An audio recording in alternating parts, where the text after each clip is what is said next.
Thank you all. I feel a little bit outside of my environment, but so happy to be here. Uh, so, um, Here. When you think about the Amazon and the life that have the Amazon, what comes to your mind? Maybe you picture a jaguar or an anaconda.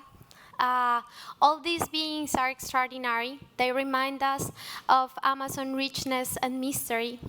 But there is another life in the forest that is equally precious and far more fragile.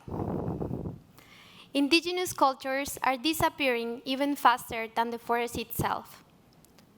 There are 180 isolated indigenous communities and contacted tribes across the Amazon. They have chosen not to engage with the mainstream society and live as the ancestors did, relying entirely on the forest for survival. This work is not only about human rights. Protecting isolated peoples means safeguarding the largest remaining traces of primary forests in the world, and with them, the extraordinary richness of Amazonian biodiversity. It means defending the balance of our planet. That's why my work, my life, focuses on protecting the Amazon and defending the rights of people who call it home. But how do you guarantee the rights of people you cannot speak to? People who not even know what country borders are. The answer is, of course, simple and complex. Our work is about achieving two goals. First, ensuring their right to remain in isolation, and second, making sure they can continue to live in a forest that provides everything they need. And to do this, our team works on three fronts. The first one is research and monitoring in a journey of wisdom, science, and respect. We start with the stories of the Amazonian historians and indigenous elders. Then we add testimonies for park rangers, neighboring communities, even loggers or miners. And then we study satellite images so that we can trace life in the forest. And finally, with the guidance of elders and communities, we make just one distant aerial flight, not to intrude, not to interfere, only to confirm their existence so we can protect them. The second line of work is public policy, where the battle begins, the battle to have them recognized by the states and to ensure that the right to remain in isolation is respected, and of course, guarantee their territory. The third line, and most important, is working with neighboring communities, their closest allies.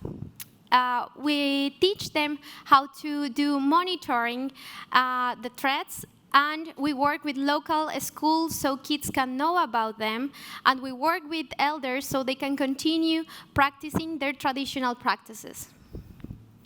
For these communities, the isolated indigenous groups are not just neighbors, they are the forest itself. By protecting them, we are protecting the herd of the Amazon.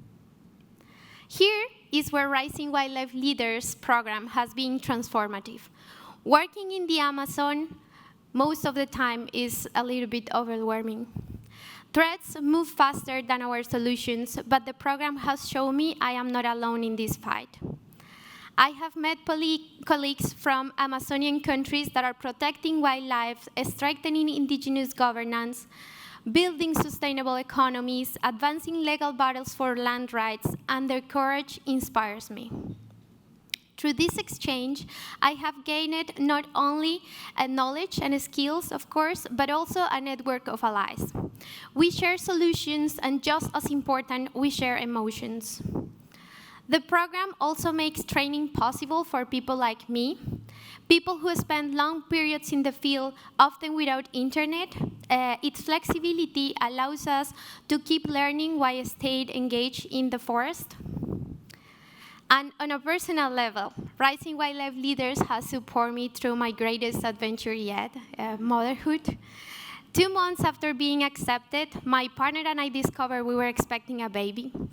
During our first Rising Wildlife Leaders training, my biggest fear was that I would have to choose between my daughter and my passion for the Amazon.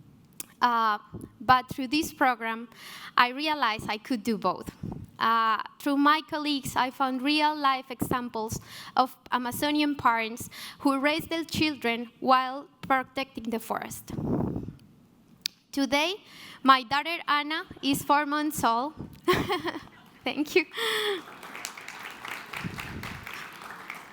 Today, my daughter Anna is 4 months old. She has already traveled with me to the Colombian Amazon. She joined us in our training in Manaus, in Brazil, and soon she will probably attend to COP30 in Belém do Pará. Most importantly, she reminds me every day why these fights matter. I want she to grow up in a world that still have isolated indigenous people. Thanks to Raising Wildlife Leaders, I now know it is also a shared journey. Protecting the Amazon means protecting people, culture, biodiversity, and ultimately is protecting life itself. Thank you so much.